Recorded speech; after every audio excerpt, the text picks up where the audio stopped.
بسم اللہ الرحمن الرحیم. ناظرین، اس وقت ہمارے ساتھ عالم اسلام کی اور خاص طور پہ جنوبی ایشیا جتنے بھی مسلمان ہمارے دنیا میں بستے ہیں ان کی انتہائی معزز اور ہر دل عزیز شخصیت معروف عالم دین جناب ڈاکٹر ذاکر نائک ہمارے ساتھ موجود ہیں، جو جاپان کے دورے پر آئے ہیں. تو ہم ان سے بات کرتے ہیں اور ان سے دنیا بھر کے مسلمانوں کے حوالے سے اور ان کے دورے جاپان کے حوالے سے کچھ بات چیت کرتے ہیں. السلام علیکم سر. وعلیکم السلام ورحمۃ اللہ وبرکاتہ. ڈاکٹر صاحب، آپ سب سے پہلے تو آپ سے یہ پوچھنا چاہتا ہوں کہ دنیا بھر کی طرح پاکستان میں بھی آپ کے کروڑوں چاہنے والے ہیں، تو ان سے ملاقات کے لیے آپ کب پاکستان آئیں گے؟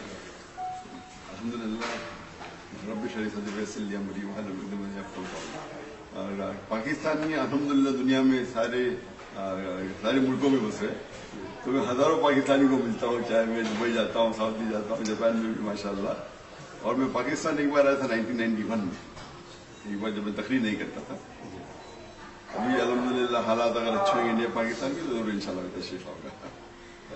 تو پاکستانی جو آپ سے محبت کرتے ہیں، پاکستان میں آپ کو دیکھتے ہیں، دنیا بھر میں آپ جہاں جاتے ہیں آپ کا استقبال کرتے ہیں، آپ کی تقریر سننے کے لیے آتے ہیں، لیکچر سنتے ہیں، تو ان کے لیے کوئی میسج آپ دینا چاہیں گے؟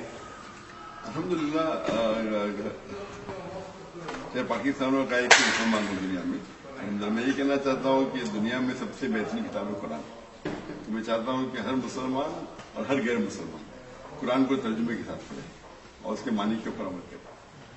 ڈاکٹر صاحب، ایک بات میں نے دیکھی، جو ہمارے بھارت کے اندر پاکستان سے زیادہ تعداد میں مسلمان آباد ہیں، جیسے 20 کروڑ ہم کہتے ہیں پاکستان میں، تو ہم سمجھتے ہیں کہ 25 سے 30 کروڑ آبادی مسلمانوں کی بھارت میں بھی ہے. تو اکثر میں نے سنا ہے کچھ ہمارے انڈین بھائی، مسلمان بھائی، وہ کہتے ہیں کہ انڈیا میں آنے والی جو بھی مسائل، جو پرابلمز ہیں پولیٹیکلی ان کے اوپر ہوتی ہیں، اس کی ایک وجہ پاکستان بھی ہے، یا پاکستان سے آنے والے بیانات ہیں، یا کوئی ایسی ہار جیت کا کرکٹ میں یا کھیلوں میں، تو اس سے ان کے اوپر پریشر بہت بڑھ جاتا ہے. تو آپ کیا سمجھتے ہیں، ایسا کچھ ہے؟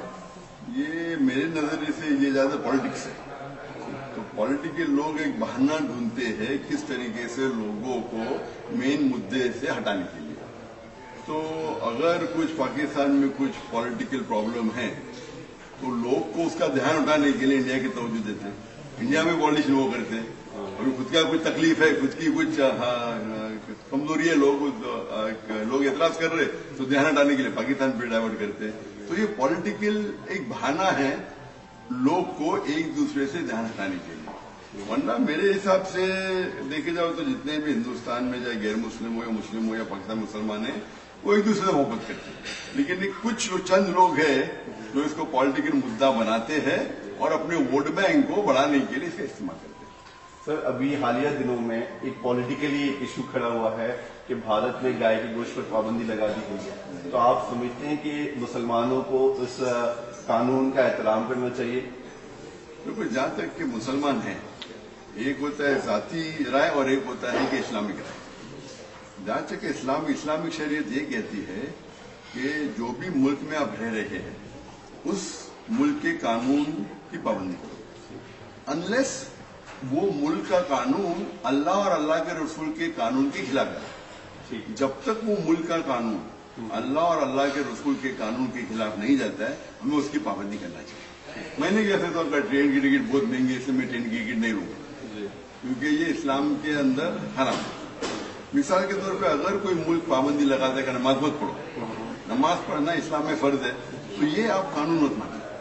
لیکن گائے کا گوشت کھانا اسلام میں فرض نہیں ہے. تو اگر کوئی پابندی لگاتا ہے تو ہمیں قانون کا احترام کرنا چاہیے. یہ اسلامک اصول بنے گا. ذاتی رائے مجھ سے پوچھیں گے تو یہ جو بیف بینڈ ہے یہ بھی پولیٹیکل ایشو ہے، کیونکہ کروڑوں کی تعداد میں ہندو بھی کھاتے، نان ویج بھی کھاتے، مٹن بھی کھاتے، بیف بھی کھاتے، ان کی کتابوں میں لکھا ہوا ہے. تو اگر آپ یہ ایشو دیکھیں گے تو ان کے مذہبی کتابوں میں لکھا ہے کہ سنتوں نے گوشت کھایا اور گائے بھی کھائی. آپ سمجھے نا؟ تو یہ پولیٹیکل ایشو ہے اور یہ کچھ اسٹیٹ میں کافی سالوں سے بینڈ ہے. ابھی نئی گورنمنٹ آنے کی وجہ سے اور اسٹیٹوں میں پابندی لگا دی، اس کا مارٹ ہے اس سے زیادہ پابندی لگائی گئی. اور یہ کہ اور کچھ ملکوں میں پابندی ہے کہ اگر آپ کھائیں گے تو 5 سال سزا.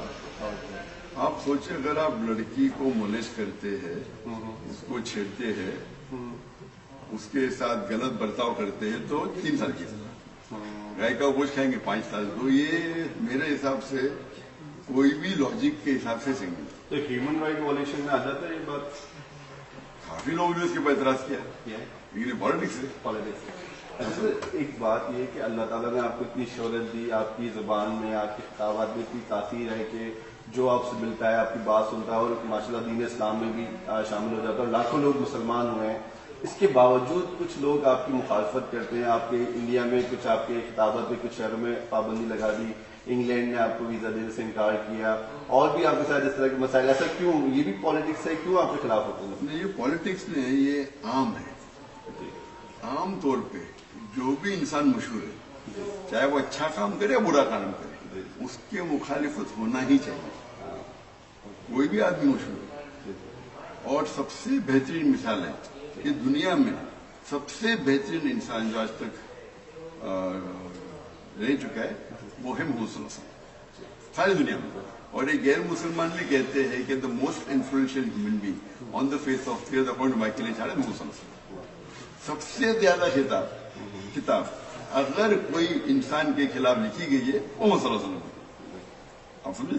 محمد صلی اللہ علیہ وسلم کے چاہنے والے ماننے والے مسلمان تقریباً 2 ملین ہوئیں گے. کچھ غیر مسلمان نہیں مانتے، لیکن 2 بلین سے زیادہ لوگ ان کے خلاف ہیں.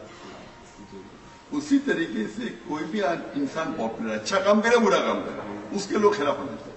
اور قرآن کی آیت ہے سورہ فرقان میں سورہ نمبر 25 آیت نمبر 30 میں ہر پیغمبر کے پیچھے ہم نے دشمن رکھے، اور محمد صلی اللہ علیہ وسلم کے آخری پیغمبر ان کے خلاف دشمن ہونا ہی چاہیے تاکہ ہم تک. اسی لیے میں کہتا ہوں کہ جو لوگ محمد صلی اللہ علیہ وسلم کی کرٹک ہے، مثال کے طور پر ارون شوری، یہ قرآن کو صحیح ثابت کرتے. اگر محمد صلی اللہ علیہ وسلم کے دشمن مٹ جائیں گے تو قرآن غلط ثابت ہوگا. تو میں کہتا ہوں کہ جتنے محمد صلی اللہ علیہ وسلم کے دشمن ہیں 2 سال تک اپنا منہ بند رکھو اور قرآن غلط ثابت ہو جائیں گے، جو کوئی ممکن ہی نہیں. تو ارون شوری جیسے لوگ قرآن کو صحیح ثابت کر رہے ہیں. میں تو کوئی بڑا انسان ہوں نہیں، میں تو چھوٹا ہوں، لیکن تھوڑی بہت اللہ کے فضل سے جو بھی شہرت ملی اس کے بعد ظاہر ہے کہ لوگ خلاف بات کریں گے. اور میرا مین مشن ہے لائف کا پیس ان ایوری ہوم. اسلام ہر گھر میں پہنچنا چاہیے. اللہ کے رسول ہے کہ اللہ کے رسول کہتے ہیں کہ انشاءاللہ ایک دن اسلام ہر گھر میں پہنچے گا. میں اللہ سے دعا کرتا ہوں کہ مجھے اور پیس ٹی وی کے ذریعے اسلام کو ہر گھر میں پہنچائے. اور میرا ایک مشن ہے کہ مسلمان کو جوڑنا. افسوس کی بات ہے کہ مسلمان فرقوں میں بٹے ہوئے. جیسا اللہ کے رسول فرماتے ہیں کہ اسلام میں 73 فرقے ہوں گے، اس میں سے ایک ہی صحیح ہوگا. اور اللہ تعالیٰ فرماتے سورہ نمبر 6 آیت نمبر 159 میں کہ اگر کوئی بھی اسلام میں فرقے بناتا ہے، یا رسول آپ کو ان سے کوئی لینا دینا نہیں، تو فرقے بنانا اسلام میں حرام ہے. میرا مشن کیا ہے کہ مسلمان کو جوڑنا. ایسے مسلمان کے دشمن اتنے بہت ہیں، ابھی ہم ہی آپس میں مٹے. تو میرا مشن ہے کہ مسلمان کو جوڑنا، اور اس کا جو کی ہے، اس کا جو سولوشن ہے وہ قرآن میں جس فرماتے ہیں سورہ نمبر 3 آیت نمبر 103 میں سورہ آل عمران میں وَاعْتَصِمُوا بِحَبْلِ اللَّهِ جَمِيعًا وَلَا تَفَرَّقُوا، کہ اللہ کی رسی کو مضبوطی سے پکڑو اور آپس میں بند کرو. اللہ کی رسی ہے قرآن اور صحیح حدیث. تو میں لوگوں کو جوڑنا چاہتا ہوں قرآن اور صحیح حدیث کی طرف. تو لوگ مجھے پوچھتے میں کیا ہوں؟ سنی ہوں، شیعہ ہوں، حنبلی ہوں، مالکی ہوں، شافعی ہوں، سنی ہوں، دیوبندی ہوں، بریلوی ہوں. میں کہتا ہوں میں مسلم ہوں، اور اننی من المسلمین. تو لوگ کیونکہ میری بات سے متاثر ہو کے میرے طرف آتے، تو یہ فرقے بازی کم ہو رہی ہے. تو فرقے بازی کم ہوتی ہے، یہ ٹھیکیدار کو تکلیف ہوتی ہے. آپ سمجھے نا؟ تو عام پبلک ساتھ ہے. آپ سمجھے نا؟ تو میرا مقصد ہے مسلمان کو جوڑنا. تو یہ لوگ جو لوگ دکان لے کے بیٹھے ہیں، ان کی دکان بند ہوتی ہے تو ان کے خلاف بات کرتے ہیں. جیسے آخری سوال آپ کو بھی دیر ہو رہی ہے، مجھے بتائیں جاپان کا آپ کا دورہ کیسا رہا، اور جاپان کے جو مسلمان ہیں یا جاپانی قوم جو ہے وہ کیسی آپ نے محسوس کیا کہ ان کے لیے کیا پوٹینشیل ہے اس کا؟ الحمدللہ جاپان کا دورہ بہت سکسیسفل ہے. الحمدللہ 1 ہفتے سے زیادہ تقریباً 11 دن میں تھا ادھر. الحمدللہ آج میں آخری دن ہے. اور میں پوٹینشیل دیکھے کہ جاپنیز ماشاءاللہ الحمدللہ ان کو اسلام کے بارے میں متاثر کرنے کے لیے بہت آسان ہے، ان کو دین کی دعوت دینا بہت آسان ہے۔ افسوس کی بات ہے کہ ہم مسلمان ہمارا کام ہے، ہم اگر دین کی دعوت دیں گے تو مجھے لگتا ہے بہت پوٹینشیل ہے۔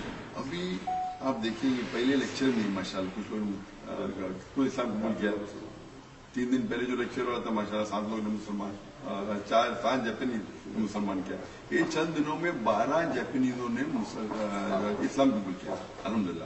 تو میرا یہ کہنا ہے کہ مسلمان کو دعوت ہی دیتے ہیں، اور اکثر مسلمان جاپان میں نے کہا بھی باہر جاتے ڈرتے کہ میں دعوت دوں گا تو میرے دھندے میں نقصان ہوگا، میں یہ ہوگا، میرے دشمن ہو جائیں گے۔ آپ دعوت دیں گے لوگ آپ کا عزت کریں گے۔ تو ہم مسلمان کو ان کو دعوت دینا چاہیے صحیح طریقے سے، قرآن اور صحیح حدیث کی روشنی میں، اور مجھے لگتا ہے کہ اگر جاپان میں محنت کرے تو انشاءاللہ کافی لوگ اسلام قبول کریں گے، اور یہ ہمارا فرض ہے کہ اسلام کی دعوت